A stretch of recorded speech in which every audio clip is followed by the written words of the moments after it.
आप देख रहे हैं डीडी की पाठशाला। सब्सक्राइब कीजिए चैनल को और दबाइए बेल आइकन को ताकि आपको नोटिफिकेशन के माध्यम से नए वीडियो की जानकारी मिलती रहे। हेलो माय डियर स्टूडेंट, आज हम English reader class 7 lesson 13 only God can make a tree का क्वेश्चन आंसर जानेंगे। आप देख रहे हैं डीडी की पाठशाला। मैं हूं आपका गुरुजी दानेश्वर ध्रुव जी। तो करते हैं क्वेश्चन का आंसर बनाना शुरू जी।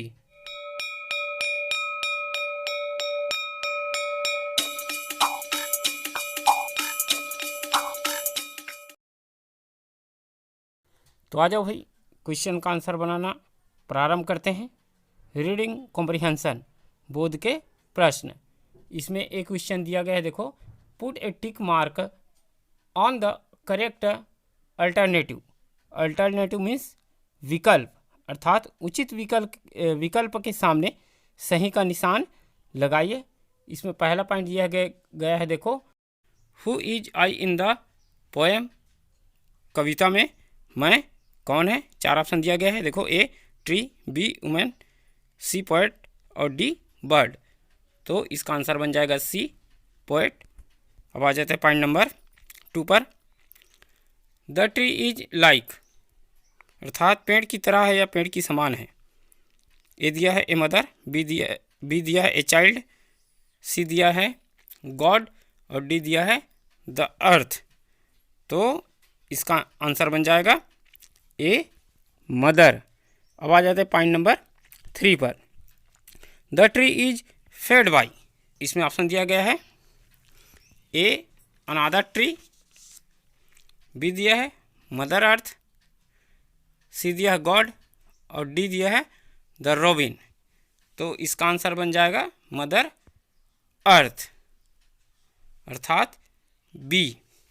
अब आ जाते हैं पॉइंट नंबर 4 पर। 4 में दिया गया, the earth in the poem is compared to, अर्थात कविता में पृथ्वी की तुलना की है। तो इसका आंसर बन जाए, तो पहले पॉइंट देख लेते हैं। ए दिया है गॉड, बी दिया है ए लिटिल गर्ल, सी दिया है ए मदर और डी दिया है ए ट्री। तो इसका आंसर बनेगा डी ए ट्री। 5 नंबर में आ जाते हैं। The hair of the tree is its, अर्थात पेड़ के बाल है उसके, है ना, पेड़ के बाल क्या है दिया है, देखो, स्टेम, ए, बी दिया है ब्रांचेस, सी दिया है फ्लावर्स और डी दिया है रूट्स। तो इसका आंसर बन जाएगा बी ब्रांचेस। तो इस तरह से पहले क्वेश्चन का आंसर बन जाता है। अब आ जाते हैं question B. Answer the following questions, अर्थात निम्नलिखित प्रश्नों के उत्तर दीजिए। इसमें पहला क्वेश्चन दिया गया है, what does the tree wear during summer. ग्रीष्म के दौरान पेड़ क्या पहनता है। तो इसका आंसर बनेगा, the tree wears a nest of robins and leaves during summer, अर्थात पेड़ ग्रीष्म के दौरान रोबिन पक्षी का एक घोंसला तथा पत्तियां पहनता है। तो इस तरह से पहले क्वेश्चन का आंसर बन जाता है। अब आ जाते हैं क्वेश्चन नंबर 2 पर। What part of the tree is referred to as its mouth, अर्थात पेड़ का कौन सा भाग उसके मुख जैसा बताया गया है। तो आंसर बनेगा इसका, tree's root is referred to as its mouth, अर्थात पेड़ की जड़ को उसके मुख जैसा बताया गया है। तो इस तरह से क्वेश्चन नंबर 2 का आंसर बन जाएगा। अब आ जाते हैं क्वेश्चन नंबर 3 पर। How can the tree lift its arms to pray, अर्थात पेड़ अपनी बाहें अर्थात शाखाएं प्रार्थना के लिए कैसे उठाता है। तो आंसर बनेगा इसका, the tree lift its arms S it press it God all day, अर्थात पेड़ अपनी बाहें फैलाए हैं जैसे कि वह पूरा दिन ईश्वर की प्रार्थना करता है। तो इस तरह से क्वेश्चन नंबर 3 का आंसर बन जाता है। अब आ जाते हैं क्वेश्चन नंबर 4 पर। 4 में दिया गया है, which lines show that the tree is a female. कौन सी पंक्ति दिखाती है कि पेड़ एक स्त्रीलिंग है या फीमेल है। तो इसका आंसर बनेगा, this line a nest of robin in her hair shows that the tree is a female। यह पंक्ति रॉबिन पक्षी का घोंसला उसके बाल अर्थात शाखा में है, दिखाता है कि पेड़ एक स्त्रीलिंग है या फीमेल है। हर जो है एक प्रोनाउन है जो फीमेल के लिए प्रयोग में लाया जाता है, इसलिए पता चल जाता है कि वह एक फीमेल है। तो इस तरह से क्वेश्चन नंबर 4 का आंसर बन जाता है। अब आ जाते हैं क्वेश्चन नंबर 5 पर। Who lives intimately with the tree, अर्थात कौन पेड़ के बहुत करीब रहता है। तो आंसर बनेगा इसका rain lives intimately with the tree, अर्थात पेड़ के बहुत करीब वर्षा रहती है। तो इस तरह से क्वेश्चन नंबर 5 का आंसर बन जाता है। अब आ जाते हैं क्वेश्चन नंबर 6 पर। What does the tree get from the earth sweet flowing breast, अर्थात धरती के मधुर बहते सीने से पेड़ क्या प्राप्त करता है। तो इसका आंसर बन जाएगा the tree gets food from the earth sweet flowing breast, अर्थात पेड़ धरती के मधुर बहते सीने से खाद्य पदार्थ प्राप्त करता है। तो इस तरह से क्वेश्चन नंबर 6 का आंसर बन जाता है। अब आ जाते हैं क्वेश्चन नंबर 7 पर। 7 पर दिया गया है व्हाट ले in the bosom of the tree, अर्थात पेड़ के सीने में क्या पड़ा हुआ है।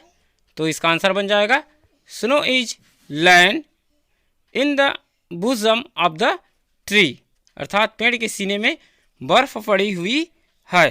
तो इस तरह से क्वेश्चन नंबर 7 का आंसर बन जाता है। अब आ जाते हैं वोकैबुलरी, शब्दों को शब्द भंडार। इसमें एक क्वेश्चन दिया गया है find out the rhyming pairs of the words, अर्थात समान उच्चारण वाले शब्दों के जोड़े ढूंढिए। तो जोड़ी बनाना है।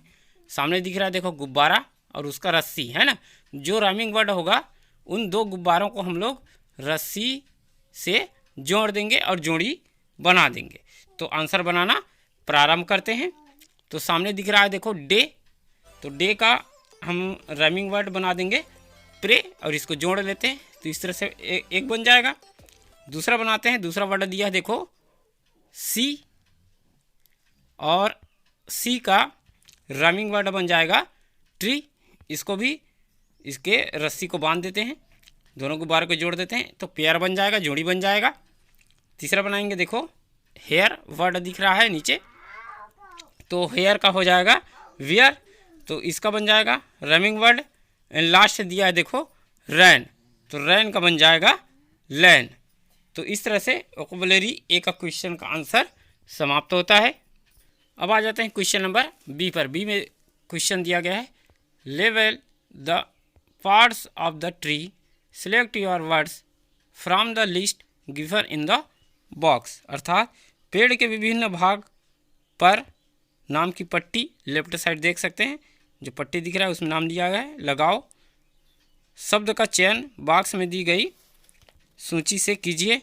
जो पट्टी दिख रहा है लेफ्ट साइड 3 और राइट साइड 4, उसमें हमें इन वर्ड का चयन करके लेफ्ट साइड जो बड़ा बक्सा दिख रहा है स्तंभ, उनमें से चयन करके हमें इस पट्टी में डालना है और आंसर बनाना है कि यह पार्ट ऑफ ट्री, तो पेड़ के कौन कौन से भाग हैं।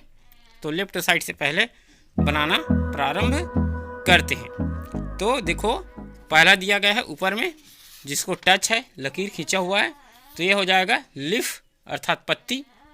जस्ट उसके नीचे फल पर दिया गया, तो ये हो जाएगा फ्रूट, फल।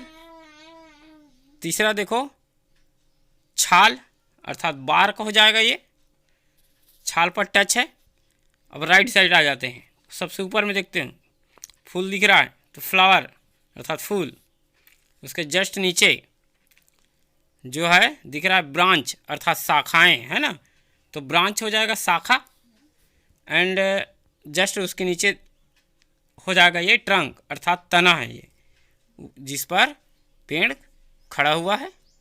और मिट्टी के नीचे क्या होता है, पेड़ के जड़ें होती है, तो ये लास्ट बन जाएगा रूट अर्थात जड़। तो इस तरह से वोकैबुलरी का क्वेश्चन बी का आंसर समाप्त होता है।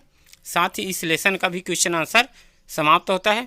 आशा करता हूँ यह वीडियो लेसन आपको अच्छा लगा होगा और अधिक वीडियो की जानकारी के लिए हमारे चैनल रीडी की पाठशाला को सब्सक्राइब कीजिए और दबाइए बेल आइकन को, ताकि आपको मैं जब भी नए वीडियो डालूं तो नोटिफिकेशन मिलती रहे। तो इसी आशा के साथ आज का ऑनलाइन क्लास यहीं पर समाप्त करते हैं। जय हिंद, जय भारत, जय छत्तीसगढ़।